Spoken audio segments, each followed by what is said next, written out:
अतिथि देवो भव हमारी प्राचीन संस्कृति का एक वाक्य है। इस वाक्य का अर्थ होता है, अगर शाब्दिक अर्थ की हम बात करें तो अतिथि यानी मेहमान देवता समान है, भगवान समान है।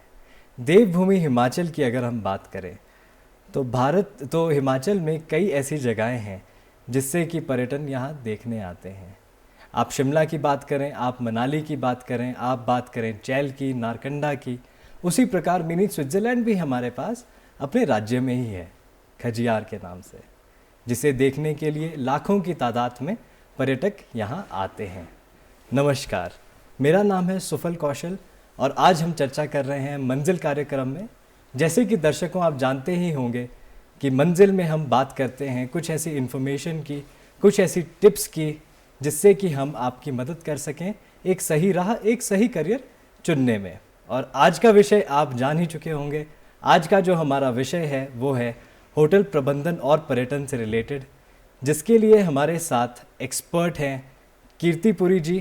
कीर्तिपुरी जी, आपका इस शो में बहुत बहुत स्वागत और अभिनंदन। कीर्तिपुरी जी, आप हैं HOD IHM कुफरी में। तो कीर्तिपुरी जी, अगर थोड़ा सा मैं आपके बारे में कुछ बता सकूं तो 23 साल लगभग आपने IHM कुफरी को दिए हैं। उससे पहले भी आपने कई वर्ष भारत की एक जानी मानी 5 सितारा लग्जरी होटल चेन में आपने कार्य किया है। तो कैसा आपका ये सफ़र रहा? एक छोटे से शहर से आप गईं और एक बड़ी मंजिल की ओर, तो थोड़ा अगर आप हमारे दर्शकों को बता सकें प्लीज़।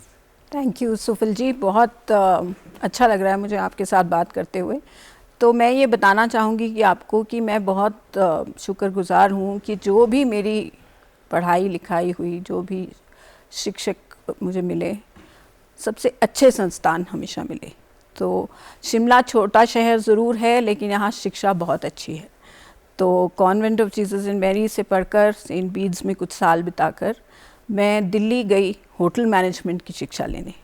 और उस समय में इतना प्रचलित नहीं था, तो साथ में प्राइवेटली ग्रेजुएशन भी कर रही थी। ना प्रचलित था, ना उस टाइम टेक्नोलॉजी नहीं थी। हाँ, बहुत लिमिटेड सोर्स थे जहाँ से आप इंफॉर्मेशन जो है वो गैदर कर सकें। ना मोबाइल होते थे, बिल्कुल सिर्फ टीवी और रेडियो के माध्यम से या न्यूज़पेपर के माध्यम से। इनफैक्ट उस समय हम फॉर्म भी न्यूज़पेपर से कट करके भरते थे।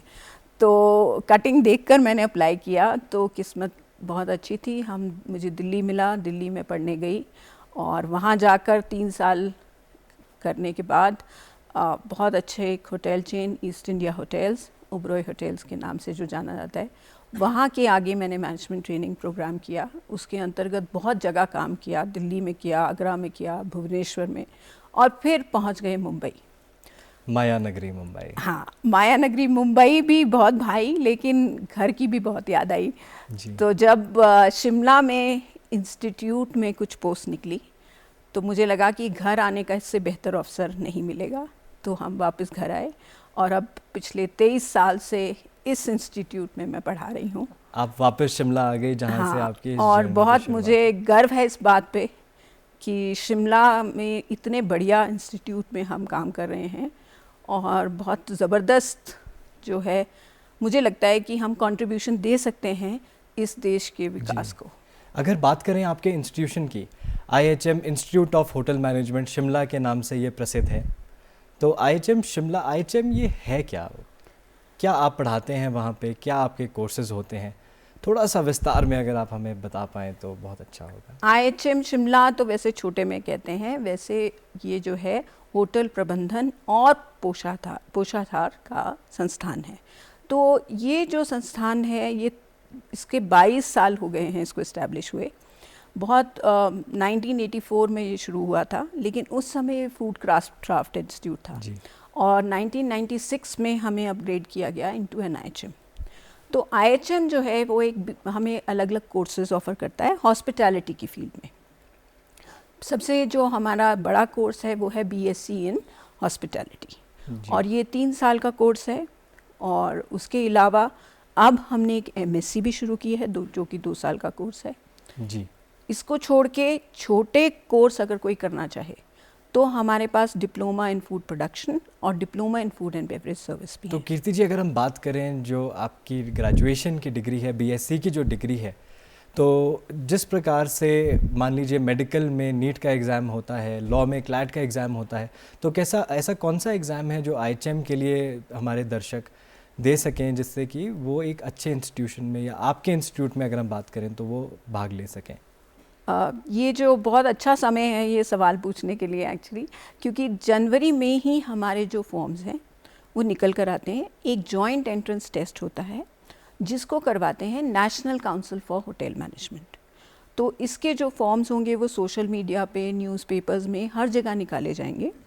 और कोई भी छात्र जो 12वीं कक्षा की परीक्षा दे रहा है जिसका रिज़ल्ट आ जाएगा बाद में, वो इसमें अपीयर कर सकता है।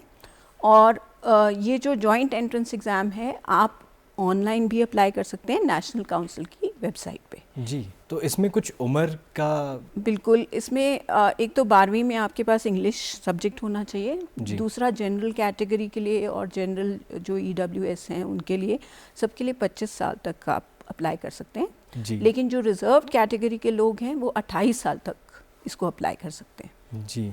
अगर बात करें हम IHM जैसे इंस्टीट्यूट्स की, जैसे आपने बताया कि भारत में और भी ऐसे इंस्टीट्यूट हैं, आप भी IHM पूसा जो कि IHM दिल्ली के नाम से, न्यू दिल्ली के नाम से जाना जाता है, तो लगभग कितने ऐसे इंस्टीट्यूट्स हैं भारत में? काफ़ी इंस्टीट्यूट हैं जिनके लिए ये एक ही एग्ज़ाम, क्या इसी एग्ज़ाम को देकर, इसी परीक्षा को देकर, पढ़कर इसके लिए वो वहाँ उसका ये है कि आप अपना करियर चुन सकते हैं और अपनी जगह भी चुन सकते हैं। तो ओवरऑल 90 से ज़्यादा ऐसे इंस्टीट्यूशंस हैं जो हॉस्पिटैलिटी एजुकेशन दे रहे हैं, लेकिन ये दे रहे हैं थ्रू नेशनल काउंसिल। तो जो ये जॉइंट एंट्रेंस एग्ज़ाम होता है, इसके बाद आपकी रैंकिंग के बेसिस पे आप अपना इंस्टीट्यूट चुन सकते हैं जी। तो उसके लिए बिल्कुल काउंसलिंग के लिए आपको बुलाया जाता है। और सबसे बढ़िया बात अब ये हो गई है कि ऑनलाइन सब कुछ हो जाता है। तो अगर कोई गांव में बैठकर भी अप्लाई कर रहा है तो वो ऑनलाइन ही अप्लाई करेगा, वहीं उसको रिजल्ट मिल जाएगा, वहीं से वो चुनेगा कि उसको कहाँ काउंसलिंग करनी है और कौन से इंस्टीट्यूट को उसको अपनाना है। ये तो काफ़ी अच्छा है। हाँ। जैसे हमारे इंटरनेट तो आजकल सभी के घरों में है, तो ये काफ़ी यूज़फुल एक टेक्निक है। तो अगर हम बात करें कि IHMs की, जैसे मान लीजिए कि अगर IHM, अगर टॉप रैंकिंग्स जो IHM है, जैसे आपने बताया चर्चा के दौरान कि आपका 3रे नंबर पे आता है, तो फिर पहले और दूसरे नंबर के कौन से होंगे वो? एक्चुअली ये जो संस्थान खुले थे ये मुंबई ने शुरुआत की थी, IHM मुंबई ने, जो दादर केटरिंग के नाम से अभी भी जाना जाता है। उसके बाद कुछ बड़े इंस्टीट्यूट और पुराने इंस्टीट्यूशन हैं, जैसे IHM पूसा है, IHM कोलकाता है।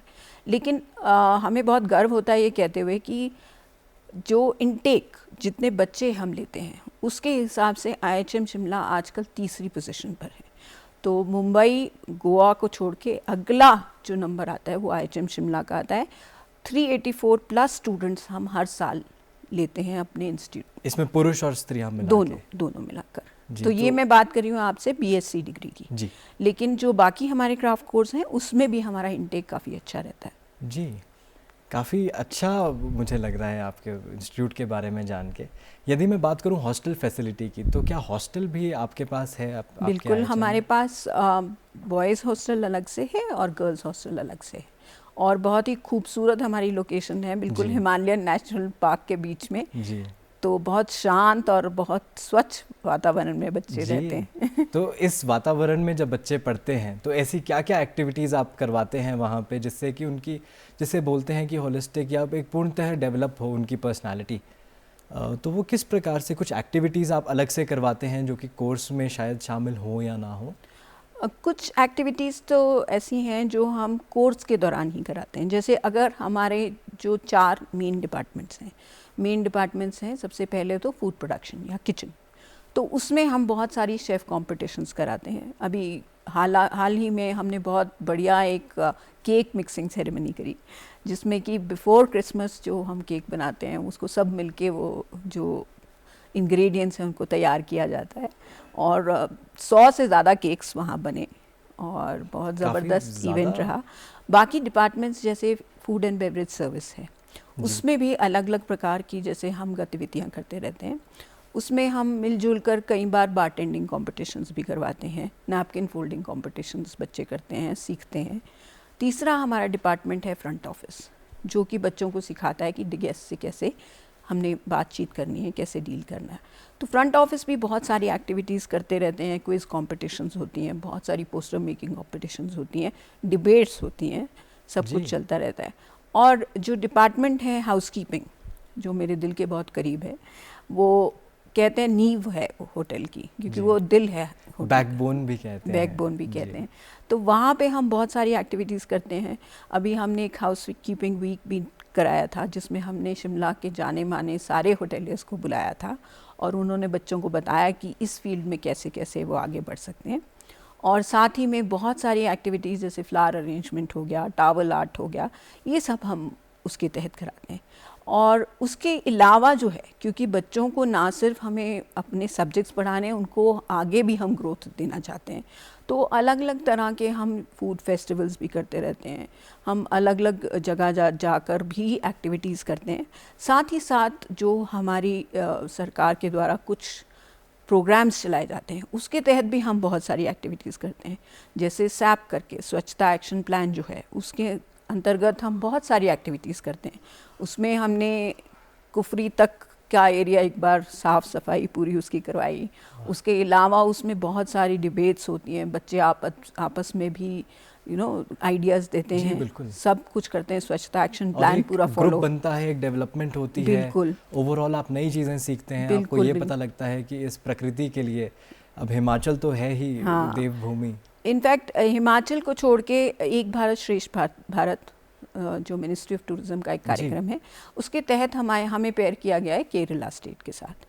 तो वहाँ का कल्चर हम देखते हैं, अपने बच्चों को दिखाते हैं, और हमारा कल्चर केरला वाले कहाँ हिमाचल है और कहाँ केरला है। क्रॉस कल्चरल बहुत सारी एक्टिविटीज़ हमारी होती हैं। कभी वो मिलके मूवीज़ देखते हैं जैसे जो रिलेटेड होती है हमारी फील्ड से, कभी वहाँ से क्विज चलता है तो हम पार्टिसिपेट करते हैं। ये काफ़ी अच्छा एक्सपोजर बच्चों को मिलता है कि ना सिर्फ अपने स्टेट का बल्कि थ्रू आउट इंडिया का। और वैसे ही अगर आप इंडस्ट्री की बात करें तो इंडस्ट्री में भी ज़रूरी नहीं है कि एक ही स्टेट की या एक ही लोकेशन के आपके पास गेस्ट आएंगे।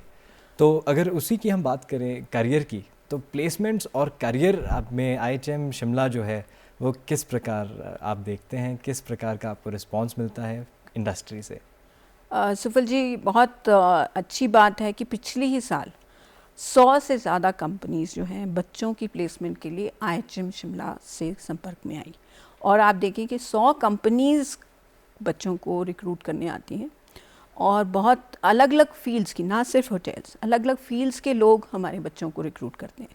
तो ऐसा नहीं है कि आपने होटल मैनेजमेंट किया है तो आप होटल में ही जॉब करेंगे। हमारे पास एयरलाइंस आते हैं, हमारे पास रिटेल चेन्स आते हैं, हमारे पास अलग अलग तरह के क्रूज लाइनर्स तक अब आ रहे हैं फॉर रिक्रूटमेंट। तो अगर हम सरल भाषा में समझें तो हो सकता है दर्शक रिटेल ना समझें, तो ये क्लियर कर देते हैं कि आपने अगर होटल मैनेजमेंट की है तो ज़रूरी नहीं है कि आप होटल के लिए ही सीमित हैं। तो आप एयरलाइंस में जा सकते हैं, आप रेस्टोरेंट्स में जा सकते हैं, आप कई ऐसी रिटेल चेन्स में जा सकते हैं, अलग अलग ब्रांडेड शोरूम्स में जा सकते हैं, अलग अलग कंपनीज़ में आप जा सकते हैं, मल्टीनेशनल कंपनीज़। बिल्कुल, इनफैक्ट जैसे लोकल तो हमारी जो चेन्स हैं ही, साथ ही साथ क्विक सर्विस रेस्टोरेंट्स हैं, साथ फूड सर्विस चेन्स हैं, मैकडॉनल्ड्स हो गया, डोमिनोज हो गया, इन सब में बच्चे not only eight entry level, even at management level जाते हैं। और साथ ही साथ बहुत सारी ऐसी और भी अपॉर्चुनिटीज़ हैं जो बच्चों के लिए खुल जाती हैं। जैसे कि आप देखेंगे कि बहुत सारे बच्चे अपना काम भी कर सकते हैं आगे जाकर, और बहुत अलग अलग फील्ड्स के लोग जो हैं वो अब इंटरेस्ट दिखा रहे हैं होटल। जैसे हम हिमाचल में ही एक नया ट्रेंड देख रहे हैं कि जो हॉस्पिटैलिटी है इसे एक टूल की तरह देखा जाता है कि जो सामुदायिक रूरल एरियाज़ हैं उनकी ग्रोथ हो। वहाँ पे भी रोज़गार पहुँचे, वहाँ पे भी पर्यटन पहुँचे, तो उससे इकोनॉमी को, लोकल इकोनॉमी को बहुत फ़र्क पड़ता है। आप होम स्टे स्कीम की बात करें, आप छोटे छोटे गेस्ट हाउसेस की बात करें, तो लोग अलग अलग ये गेस्ट हाउसेस कई जगहों पे खोल रहे हैं। तो यदि अगर IHM से एक कोर्स ये किया जाए, ग्रेजुएशन ये की जाए, तो क्या इसमें फ़ायदा होगा, लाभ मिलेगा? एक तो देखिए ये है कि कोर्स करके बच्चे बहुत ज़्यादा अपने मतलब वो समृद्ध हो जाते हैं कि मैं अपना आउटलेट चला सकता हूँ। दूसरा, हमारा इंस्टीट्यूट क्योंकि हम सरकार के साथ मिलकर काम करते हैं, तो कुछ ऐसी योजनाएं हैं जो हम इम्प्लीमेंट करते हैं ट्रेनिंग देकर। तो ज़रूरी नहीं है कि आपको कोर्स ही करना है, आप कुछ छोटे कोर्सेज भी कर सकते हैं। जैसे हमारे हुनर से रोज़गार तक के तहत कार्यक्रम चलता है, जिसमें 6 से 8 हफ्ते के कोर्सेज किए जाते हैं। और इसमें अच्छी बात यह है कि जो लोग अपना काम करना चाहते हैं दूर दराज क्षेत्रों में भी, उनको हम इनवाइट करते हैं, या अगर बैच बड़ा हो तो हम जाकर भी ट्रेनिंग देते हैं, जहाँ पर हम उनको बताते हैं किचन के बारे में, सर्विस के बारे में। और ऐसे जो जितने भी लोग हमारे पास कैंडिडेट्स आते हैं, सरकार की ओर से उनको 2,000 रुपये स्टाइपेंड भी दिया जाता है, यूनिफॉर्म भी दी जाती है, उनके खाने पीने का भी ध्यान रखा जाता है। और साथ ही साथ जो लोग अपना चला रहे हैं छोटा सा, अगर उनका कोई छोटा सा चाय का दुकान है या कुछ है, उसको हम स्किल डेवलपमेंट के अंडर हम ट्रेनिंग देते हैं। तो वो 1 हफ्ते का कोर्स होता है, 6 दिवसीय कोर्स होता है। तो वो सर्टिफिकेशन की तरह होता है? बिल्कुल, उसमें दोनों कोर्सेज में सर्टिफिकेट आपको मिलेगा।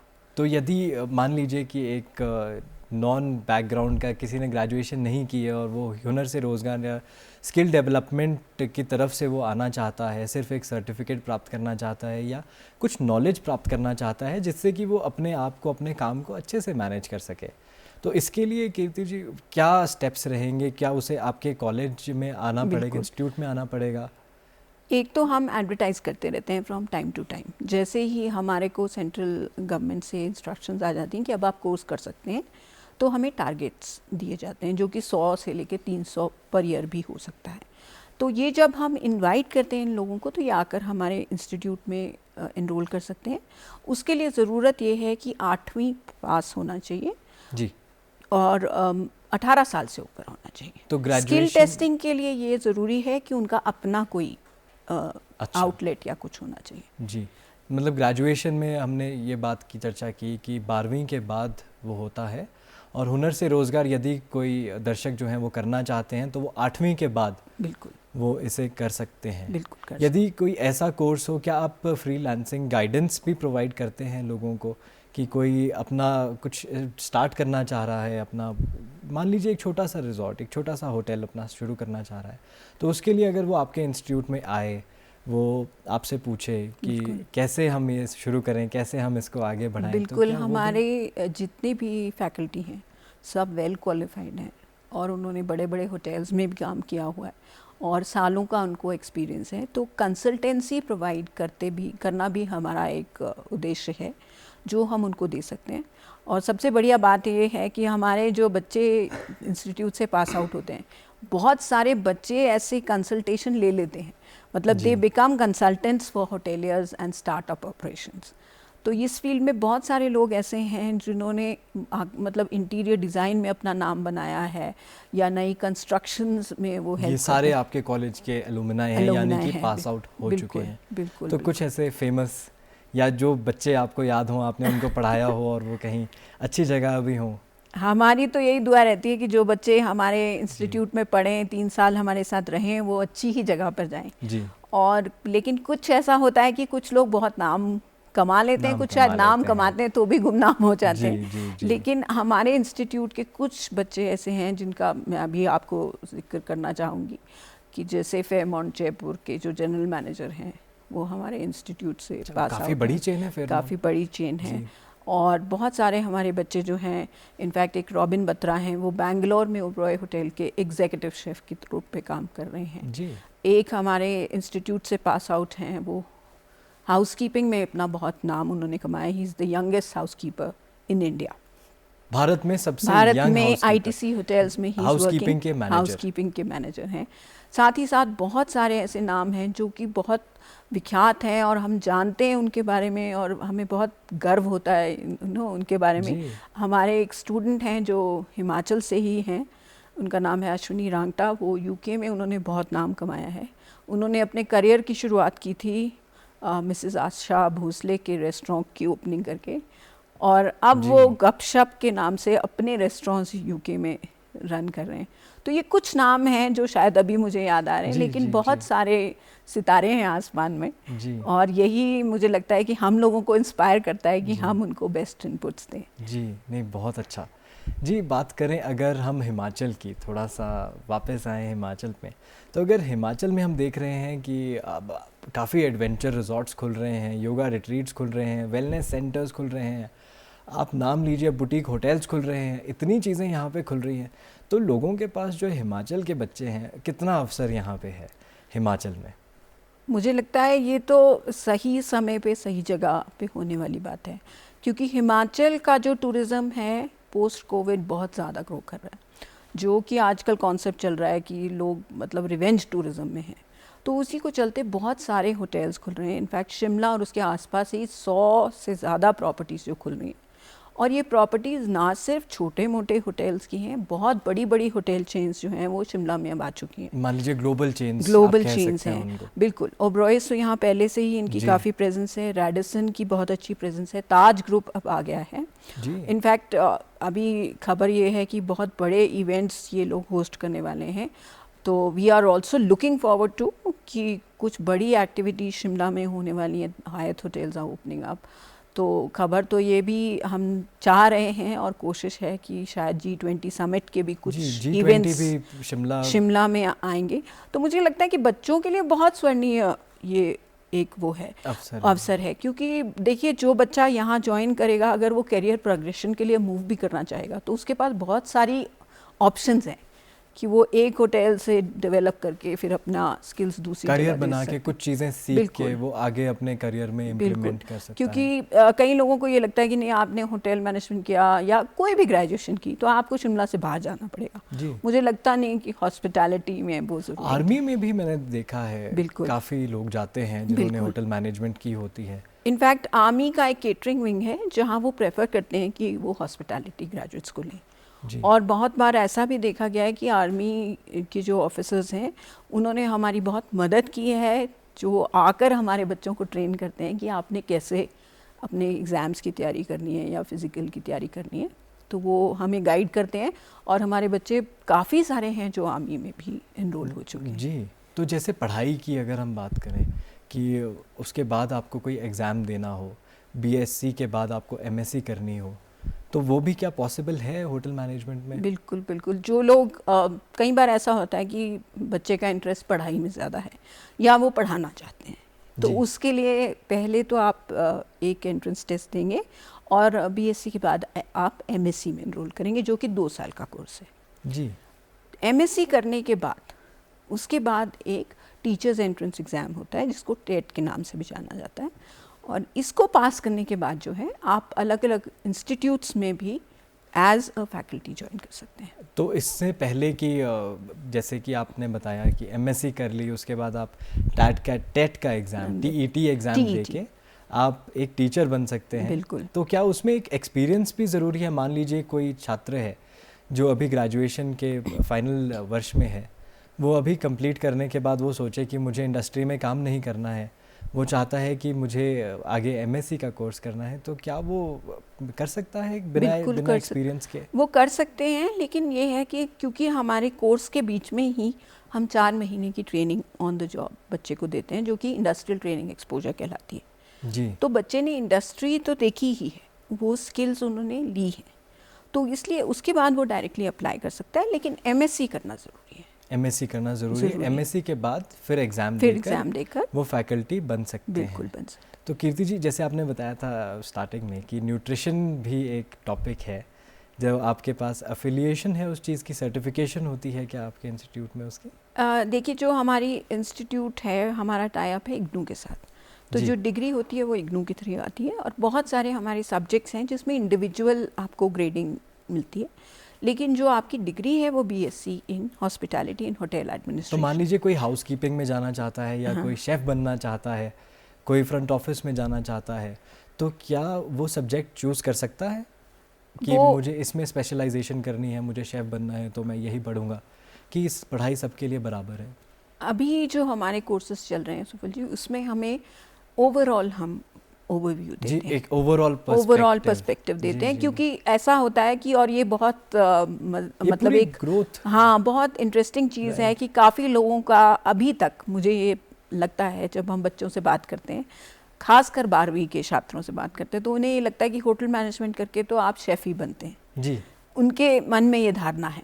लेकिन हाँ, जैसे ये मनोधारणा तो चलती ही है।